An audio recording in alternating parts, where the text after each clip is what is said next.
Hello. For safety reasons, let's say my name is Joe, and this is my story. So I was going to do an internship for my education. It was in another city, but close to me, like 20 km or something. I went every day by train, and everything seemed normal. There was always this guy at a house close to the place where I did my internship. He was always smoking by the door, so days and weeks go by, and I see him every day almost. I always greeted him and everything and seemed like a normal friendly guy. So 2 months later, I sort of became friends with this man, always talking with him when I met him, and one day I walked by and I didn't know I had a cigarette, and I wanted to light one up. He sees me and no cigarette and goes inside his house to get one. I walked in the house and just get the cigarette and left. So I became a guest now. One day later, he says he has some friends over and asked me to come over to his house. With my dumb mind, I said yes and went. So there I was with 5 complete strangers smoking and drinking a bit of beer. Nothing seems harmful. My mom called and asked me to come home, so I did. I left him, and he said to me on the way out, "Yeah man, come back again." Days go by now, and now I am sort of friends with this guy. This chilling at his place went on for over 3 weeks or so, and then the day came that I never forget. Here comes the crazy part. I was just finishing my day at the internship and went home. I walked the route I always took and knocked at his door. A man I did not know opened the door, and I asked him, "Is this guy home?" He told me he left just about 5 minutes ago and will be back soon. So I entered the living room and chilled. Along comes another dude who I did not see there earlier and sat with me. Then the guy opened the door and left. So there I was in a stranger's home with a man I did not know. But I did not make a big deal out of it. Keep talking with that man over nothing, just killing time. Then a moment came that I still remember to this day so clearly. He got a phone call and took it. He was talking with some dude, and I hear the other man talking about. Could not make up what he was saying. Then the door opened, and the guy who opened it came for me and laid a large bag of white stuff, probably cocaine, on the table and leaves. He left without saying a word. Then the guy who was talking said to the other person on the phone, "You want to come to the house?" and smiled. Then he says the kid is here. He gave me a look that I still remember to this day. The eyes were so cold and staring through my soul. Time froze, and I directly got up and left. I was heading to the door, and then he told, "Where are you going?" I acted like I was not running away and said, "I remember I have an appointment." Just as I leave the door, I sprinted away from that house straight to the train station and left the city. When I arrived at my city, I saw a guy waiting for me outside the station. He comes up to me and he said, "Hello, how are you?" I pretended like I did not hurt him and walked by. Then when I arrived at my bicycle, which was almost broken by the way, I saw 2 guys on a scooter talking to the man that talked to me, and they directly looked at me. At this moment, I swear to God, I believed that I was going to be dead that day. So I always visit my best friend before I go to my mother's house. Every day we hang out. I tell him this story and he is shaking. That day when I went home from his house to my house, which is like 5 minutes with my bike, I feared for my life. But I came home safely. So the next day I was going to the internship again. But I was very aware that this is danger now, and I have to keep my eyes open. I took a different route this time, and I did not see anything for a couple of days. At this point, I was carrying a pocket knife with me all the time. Then one day, I was walking a new route to my internship and I froze. Just as I thought they forgot about me, I saw a van in the middle of the road with the door open, and everyone in the house who was chilling there was there.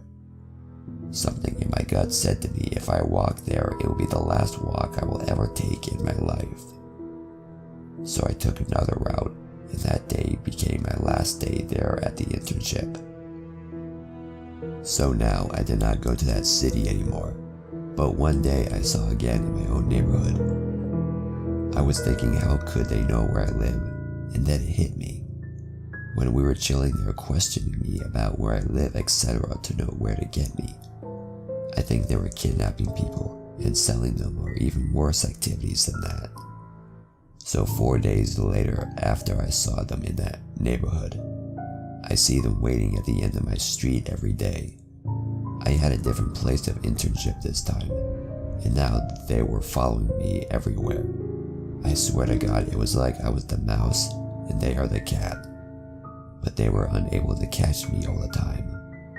They had a van and I had a bike, so I could go on small roads that they could not go. And it happens that this city where I live had a lot of bike-only roads. And there is always a lot of traffic in the city. So 3 months of escaping them went by, and every day when I left the house I kissed my mom goodbye, like I never would really come back. I did not tell her because she was going through some tough times. Her mother just died, to be exactly, so to lose your son also would be too much for her. I swear on my life that every day for 3 months I escaped them. At this point I was carrying a very large sharpened kitchen knife in my backpack with a handle sticking out so I can pull it out real quick if I needed to. In these 3 months it happened almost every day, but the most memorable was when I was at my friend's house and I left. It was late in the night and I went home. Just as I walked out the door, I saw a little car with 3 heels pass me by, and the man looked at me. Then I took my route with my bike and froze. I was on a little bridge that looked a very small park with just like 2 benches next to the houses. I saw the exact same van there with the same dudes and the door was open. I directly stopped and turned around. As I did that, I hear the engine start and the open door slamming. I followed again, and this time I took only bike routes where now cars can come, and also alleys or very small roads that no car can get into, let alone a van.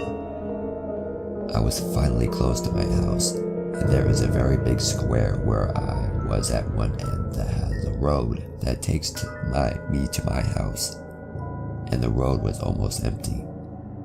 Then I saw headlights coming from one road to the opposite side of the square, and it was them.